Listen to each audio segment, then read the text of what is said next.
Femminicidi, sondaggio shock tra studenti. Chi meritava di più la morte? Giulia Cecchettin, Giulia Tramontano o Mariella Anastasi?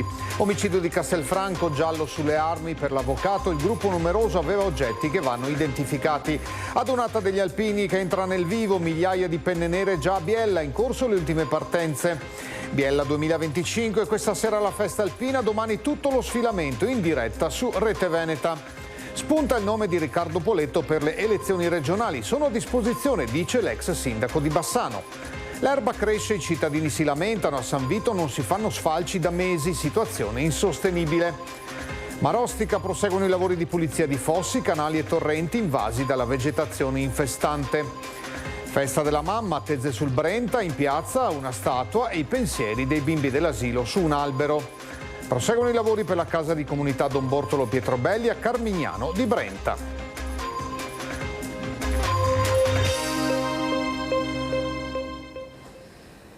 Buonasera, bentrovati a questa nuova edizione di TG Bassano, che tra poco si dedicherà ovviamente all'adunata degli alpini a Biella, ma dobbiamo aprire con la cronaca e con la notizia di un sondaggio shock all'interno di una chat su WhatsApp in una classe di una scuola del Bassanese. I dettagli nel servizio di apertura. Tema femminicidio. Chi si meritava di più di essere uccisa? Giulia Tramontano, Mariella Anastasi, Giulia Cecchettin. È l'aberrante sondaggio apparso in una chat di classe in una scuola superiore bassanese, poi cancellato. Una cosa da mettere i brividi, perché è riferito a 3 femminicidi, a morti di 3 giovani donne per mano di compagni, mariti, ex fidanzati. Episodi di cronaca nera che hanno agghiacciato buona parte dell'opinione pubblica, ma forse non abbastanza se dei ragazzi si permettono di scherzare su realtà drammatiche come quelle toccate in sorte alle 3 vittime di questa società patriarcale di cui ancora troppi vogliono negare o minimizzare l'esistenza. Perché l'hanno fatto? Volevano sentirsi grandi? Che messaggio volevano lanciare? Come si vede dallo screenshot che ci è stato girato, di cui abbiamo adeguatamente accertato l'autenticità e di cui abbiamo oscurato qualsiasi riferimento personale, sul piatto non c'è soltanto la questione del sondaggio, ma anche il fatto che ci sia stato chi ha risposto e ha dato una preferenza, decidendo quindi chi delle 3 avesse meritato di essere massacrata. Terribile, considerando ad esempio che Cecchettin, quando è stata ammazzata con 75 coltellate, aveva appena una manciata di anni in più di chi si è permesso di scherzare e fare battute in una chat di classe su tanto orrore, tanto dolore, tanta angoscia. Non è possibile stare zitti, far passare come una bravata, sotto traccia, una cosa come quella accaduta in uno degli istituti superiori di Bassano, perché significherebbe essere conniventi, appoggiare tacitamente questo pensiero, senza tralasciare il fatto che le compagne di classe degli autori di questo messaggio si sono sentite fortemente turbate, come ci hanno confidato alcune di loro in privato. Con ogni probabilità i dirigenti della scuola saranno informati dell'accaduto e torna più che mai di attualità la necessità di specifiche lezioni sull'educazione all'affettività, per far capire davvero ai nostri figli e alle nostre figlie cosa significa rispetto. Ci sono novità, anzi un giallo, diciamo così, sulle armi usate nell'accoltellamento di Castelfranco. Di certo c'è il coltello sporco di sangue ritrovato sul posto subito dopo il delitto di Lorenzo Cristea. Questa è una delle armi utilizzate durante la rissa terminata in tragedia. Ma molti sono gli interrogativi. Ad avere le lame solo i 2 giovani nordafricani arrestati? Nel video si noterebbero dei particolari da identificare. Sì, i frame che sono stati diffusi dalla procura lasciano intendere che alcuni di loro, forse non il povero Lorenzo, ma alcuni di loro qualcosa in mano avessero. In questo momento non siamo in grado di stabilire cosa possa essere, cosa potesse essere. Speriamo che l'ottimizzazione dei filmati, ove possibile, consenta di identificare questi oggetti. Nella rissa sono stati accoltellati 4 giovani, uno è morto poco dopo l'arrivo in ospedale. Badr però insomma delle armi in genere ha parlato. Ha parlato, su questo mantengo un riservo professionale. Quello che riferisce, questo posso dire se non nello specifico, è che è diverso la ricostruzione anche con riferimento alle armi rispetto a quella che in questo momento è la tesi accusatoria. Insomma, alcuni aspetti di questa terribile vicenda sono ancora da ricostruire. Il gruppo italo-rumeno, dopo la lite in discoteca, sarebbe salito in auto per tornare a casa, ma lungo la strada ha incontrato i 2 giovani di origine marocchina. L'inevitabile è accaduto. I ragazzi sono scesi dalle auto ed è iniziato lo scontro. Calci e pugni, poi sono spuntate le armi. Entrambi gli arrestati hanno dato la stessa versione: siamo stati aggrediti e abbiamo temuto per noi, loro erano in tanti. Nello studio dell'avvocato Crea l'incontro con i familiari di Badr Rouaji. C'è ovviamente uno sconforto determinato dal fatto che il figlio è accusato di un grave reato e si trova in uno stato di detenzione. Poi, proprio come genitore, non soltanto del figlio detenuto, ma anche di altri 4 figli, ovviamente si sono immedesimati immediatamente nella posizione, nello stato d'animo dei genitori del povero Lorenzo, e ovviamente da genitori non possono che provare sofferenza anche nei confronti dei genitori per questa tragica scomparsa. Lunedì l'esame autoptico sul corpo della vittima, mentre si attendono gli accertamenti su 2 coltelli trovati. Intanto i video e le immagini tornano sotto la lente di ingrandimento. L'imperativo è chiarire cosa sia avvenuto in via Pagnana e perché un giovane di 20 anni è morto dopo una serata in discoteca. Chiudiamo questa dolorosa pagina di cronaca, apriamo una pagina invece gioiosa e di festa. La festa è la Dunata degli Alpini, 96esima edizione a Biella, dove finalmente è spuntato anche il sole. Buonasera Lucio Zanato con Alberto Pivetta. Buonasera a te, buonasera ai telespettatori di Rete Veneta. Siamo ad Occhieppo Superiore, che è una località a ridosso di Biella, ma siamo qui per 2 motivi. Primo, perché questa sera dalle 21 cominceremo la lunga serata dedicata agli alpini e cominceremo con anche un concerto che proprio si terrà questa sera all'interno della chiesa qui di Occhieppo Superiore, che noi faremo ascoltare, alternandolo ovviamente ad interviste e a interventi dai diversi campi, ma anche proprio dal centro di Biella. E questo è il primo motivo. Il secondo motivo: vi presento il capogruppo degli alpini proprio qui di Occhieppo.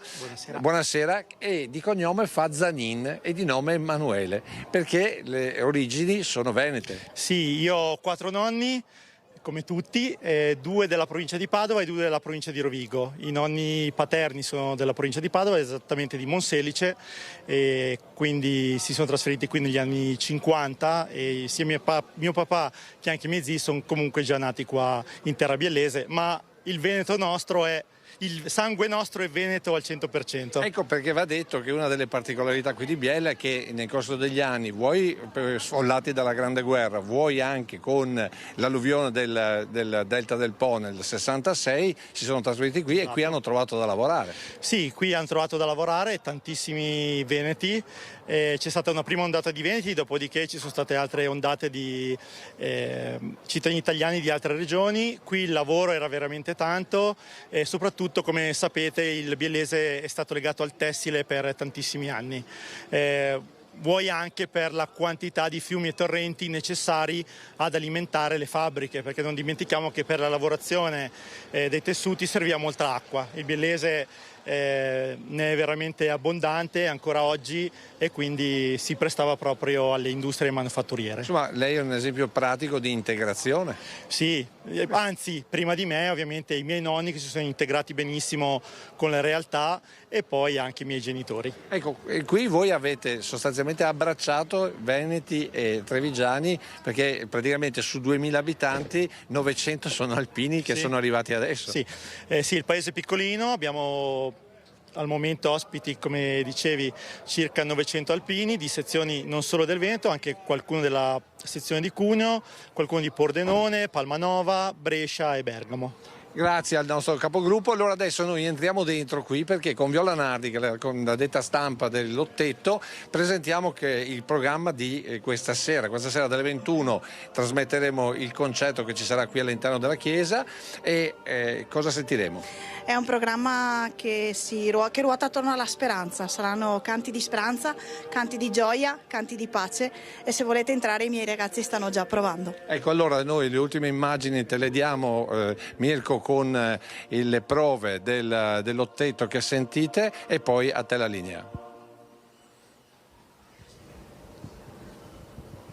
Molto bene, grazie a Lucio Zanato, Alberto Pivetta. La Dunata degli Alpini è sinonimo di Rete Veneta e viceversa, quindi vi ricordiamo l'appuntamento in serata alle 21 con il concerto e poi il grande appuntamento per tutta la giornata come da tradizione dalle 7:30 di domani mattina, tutto lo sfilamento, quindi rimanete incollati, mandate messaggi, seguite questa Dunata degli Alpini, è tornato anche il sole. Non c'era ancora il sole invece sul viaggio degli alpini bassanesi di Valrovina e Sant'Eusebio che arrivando a Biella hanno fatto una sosta e ci hanno raccontato qualcosa. Siamo qua col gruppo Alpini Sant'Eusebio e Valrovina, siamo fermi alla prima tappa della giornata e abbiamo fatto sosta per fare un po' di convivialità e adesso diamo parola ai capigruppo qua, che abbiamo qua Fabio Stevanin e Cristian Zonta. Come sta partendo la giornata, ragazzi? Benissimo, nonostante il tempo speriamo sia clemente, comunque abbiamo sempre lo spirito forte degli alpini. Vedo anche un gruppo di Resana che sta transitando adesso e siamo qua con i nostri amici, il gruppo di Valrovina, e abbiamo fatto un gruppo comunitario e andiamo a festeggiare quest'anno la nostra Dunata. Grazie capogruppo!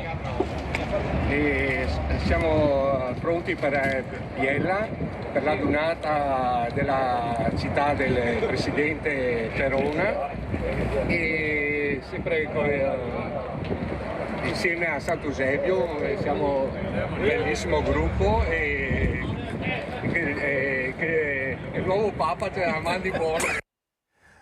La politica ci porta a Bassano perché l'ex sindaco Riccardo Poletto è stato proposto per una candidatura.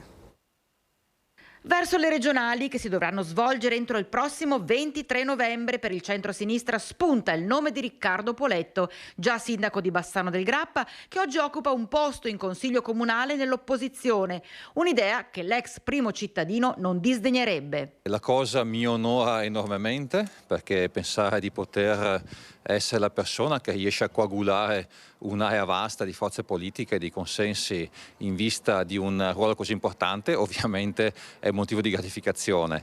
Io ho detto ai diretti interessati, non ho timore di dire a tutti che se serve sono a disposizione, ben sapendo che ci sono moltissimi altri nomi, tutti quanti assolutamente con capacità, competenze, capacità anche di raccogliere consenso, per cui onoratissimo e a disposizione.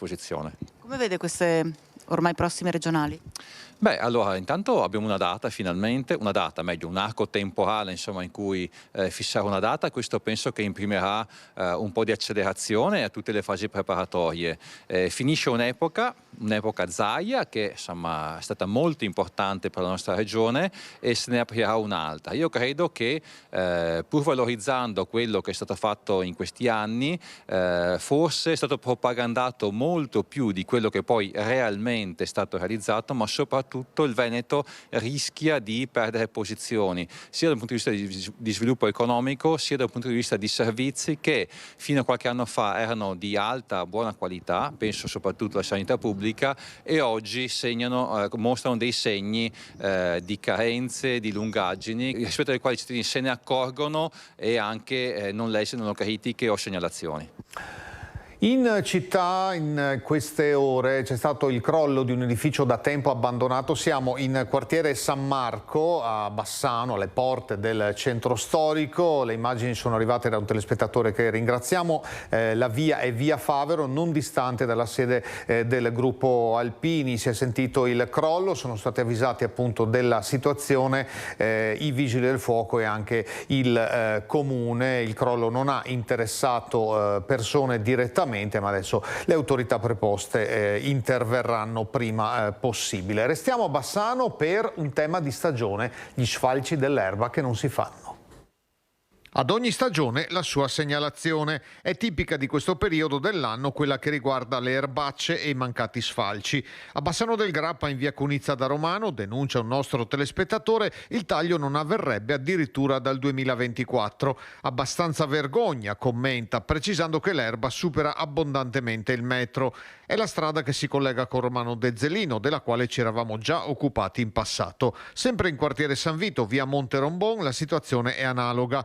Vedere in queste condizioni quest'area verde e non solo, scrive una residente del quartiere, è un'ulteriore conferma del degrado cui assistiamo sempre più di frequente in alcune zone di Bassano. All'amministrazione comunale chiederemo cosa intenda fare per migliorare lo stato in cui si trovano queste e altre aree comunali e più in generale come pensa di gestire gli sfalci stagionali. Sfalci e pulizia invece in corso a Marostica nei corsi d'acqua. Un anno fa Marostica soffriva per frane e allagamenti a causa delle piogge abbondanti. In questi giorni sono riprese, in collaborazione con il Consorzio di Bonifica Brenta, le operazioni di pulizia della rete scolante. Uno degli interventi più significativi riguarda le canalette in cemento nella zona di via Maggiore Morello. La proliferazione di vegetazione infestante e invasiva ha provocato l'ostruzione dei tratti interrati, con conseguenze sulla roggia marosticana, in particolare sotto Borgogiara, nella zona di Campomarzo e sotto il centro storico. Sfalcio e pulizia del letto del Longhella sono programmati tra il 25 maggio e la prima settimana di giugno. Si interverrà grazie a un accordo tra Consorzio e Comune, valido fino al 2027, da Ponte Campana verso Valle San Floriano e successivamente verso Vallonara.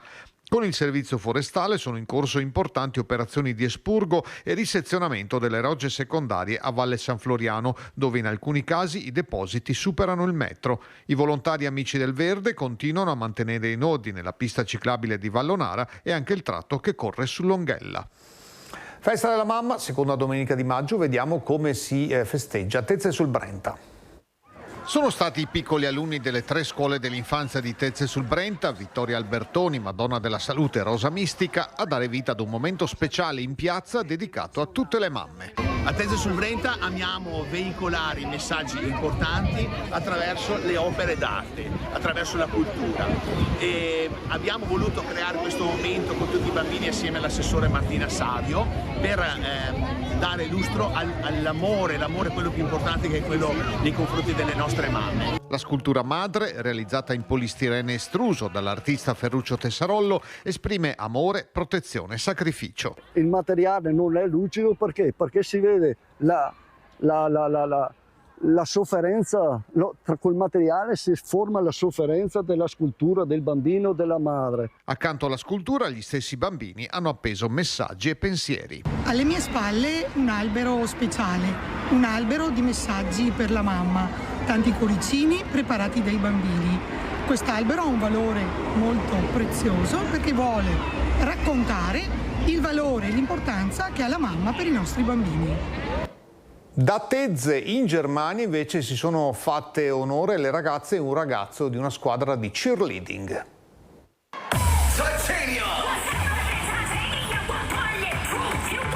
Il primo posto se lo sono meritato tutto le ragazze della Titanium di Tezze sul Brenta. Hanno primeggiato su altre 11 avversarie, soprattutto tedesche, e proprio in Germania, a Chemnitz, dove si è svolto il Summer All Level Championship. Ci aspettavamo sicuramente di fare una buona gara, ma non così buona. E è stato un insieme di emozioni molto bello e abbiamo stretto un bellissimo gruppo durante la trasferta. Te l'aspettavi? Beh, sicuramente di fare bene sì, ma non così tanto. Non mi aspettavo niente dalla classifica, però sapevo che avevamo fatto una bella coreografia. Il gruppo lavora in palestra una decina di ore a settimana e prossimamente sarà impegnato in altre competizioni di una disciplina molto diffusa negli Stati Uniti e nel Nord Europa. Io personalmente ho iniziato dal mondo della danza e poi tramite conoscenze ci hanno portato a scoprire questo mondo del cheerleading, portandoci a vedere delle competizioni in Italia. Non sapevamo neanche esistesse all'inizio e pian piano ci siamo appassionate, soprattutto in primis per lo spirito che infonde questo sport di squadra e di unione. Noi iniziamo dai 5 anni in su, abbiamo squadre per tutte le età e livelli, non è semplice specialmente allenare i più piccoli, ma anche il team genitori è bello tosto, sono tutti genitori over 40 che hanno voglia di mettersi in gioco e anche loro come i bambini piccoli hanno tanta voglia di divertirsi, quindi tenerli fermi non è facile. Le ragazze della Titanium hanno staccato la seconda classificata di oltre 6 punti. È stata una grandissima emozione e sicuramente non ce l'aspettavamo e neanche di fare qualcosa di così importante, insomma. Mi sono avvicinata una decina di anni fa al cheer dance, in realtà poi ho conosciuto il cheerleading e piano piano mi sono addentrata in questo mondo e me ne sono innamorata. Das war Titanium.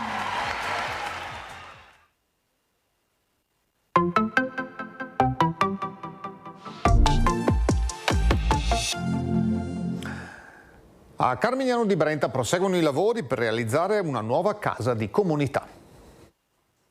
Sopralluogo da parte dell'amministrazione di Carmignano di Brenta insieme al direttore generale dell'ULSS 6 Euganea al cantiere della casa di comunità Don Bortolo Pietrobelli. L'opera, finanziata grazie ai fondi del PNRR per 1.320.000 euro, è pensata per dare ai cittadini un punto d'assistenza sanitario di prossimità. La struttura si trova in via Foscolo ed è in parte una ristrutturazione e in parte una nuova costruzione. Lo stabile sarà energicamente efficiente e permetterà ai cittadini dell'Alta Padovana di avere un riferimento sanitario vicino a casa. La casa di comunità di Carmignano di Brenta sta diventando realtà, proseguono spediti i lavori di ampliamento del nostro Centro per la Salute Don Bortolo Pietrobelli, che sarà una struttura anche di riferimento per altre 4 municipalità, Gazzo, Grantorto, Fontaniva e San Pietringù. Molti servizi sociosanitari resteranno all'interno del nostro territorio, tra cui i medici di medicina generale, ma anche il punto prelievi, lo psicologo di famiglia, gli infermieri di famiglia e tanti altri servizi sociosanitari che saranno di riferimento per circa 25.000 utenti.